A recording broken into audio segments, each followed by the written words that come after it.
Welcome, dear students. We were going to see a little bit about sustainable product development criteria and indicators, and as well some design approaches that can be useful. So, there are many challenges around product development. One of them is like usually when you want to introduce sustainability, you introduce sustainability at the middle of the end of the process of the product development. But the idea is to have like a good sustainability is to implement sustainability in the early stages where there are when it's possible to do many changes at the beginning and there are more space for creativity. As well, in some cases, in the traditional environment perspective, usually they focus on some specific issues, like for example, um, CO2 or greenhouse emissions. So, in those cases, when they are very focused, you leave behind other problems that are important. So, it is very important to have like a strategic sustainability perspective. When you not only focus in one problem, you are looking at all the complete system from the ecological, social, and economical dimension. So, in this case, you can have an holistic perspective of the system. So, for doing that, we have focused in a backcasting perspective, which means that we decide what is the vision in the future, what we want to have for the future, a sustainable future. So, in that case, to have that vision, we need to reach some goals and some strategies in the present in order to reach that vision. So for that, based in that, the framework of for strategic sustainable development is based on the backcasting perspective. So they have created some sustainable principles based on ecological, social, and economical dimensions that can be very useful for the product development process assessment. So, in the sustainability design space, based on this backcasting perspective and the framework of strategic sustainable development, it is possible to have this design space perspective, which is possible to create a strategic sustainability criteria thinking in the long term, like what is the vision that you want to have, so what are going to be the targets that you need, and in that case, you set first the vision and are going to be back to the present and you define what are the tactical design guidelines that you need. So in all the processes, in all the part of the process, you will use the sustainability compliance index. Another toolkit that is very interesting is the OACD, Sustainability Manufacturing Indicators, when you can see the indicators in inputs, operation, and products. Like some examples, for example, for inputs, you have no renewable materials intensity. For operations, you can have water intensity. And for products, you can have recycle, reuse content.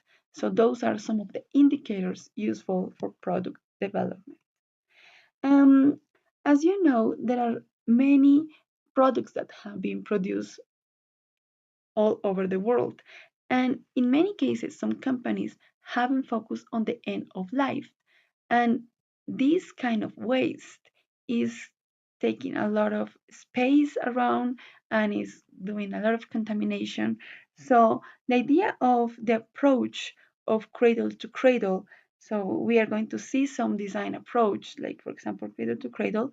They look at the complete system. They look at them, and definitely if you focus on nature system, there is not an idea of waste. Everything is useful in nature. Everything that we consider that can be not useful at all, nature will use it. So the idea is that waste is not more.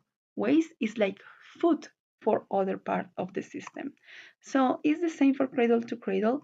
The idea is like if you have a product and in the end of the product you can disassemble the product and all this part can be useful for the same system or another system, but they will continue in the product development process. So the idea is to close the loop.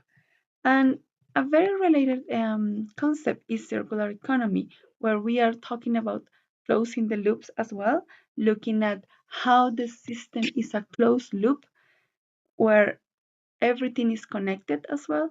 And as well, we can have um, different loops in the same system. For example, um, in a process, you can have, like in the production part, you can have some heat that is produced, but that heat you can use as you can that heat that is like a waste in the process, you can use it, for example, for another part of the system, like for example, heating system or creating energy. So you can use those elements in the complete system, not only in the end, but in all the system.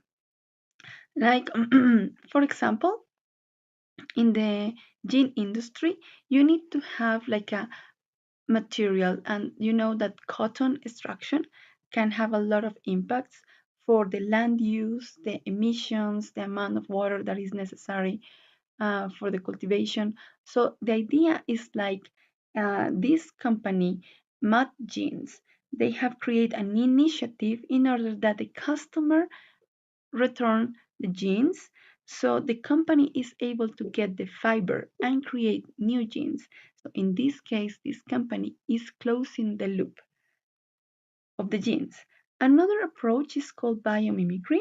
The idea of biomimicry is to see nature how solve in a very wise way some challenges. So in nature, you can see that they use more water, they use less chemical than we do, and they definitely are very efficient with resources and energy and everything.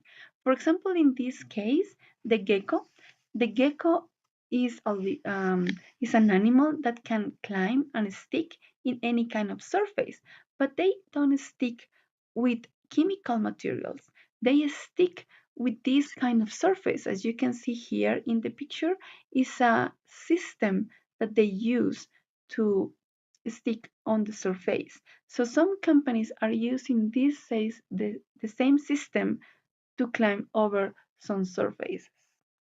Other companies, for example, are using this animal that, for example, this animal has the idea of collapse.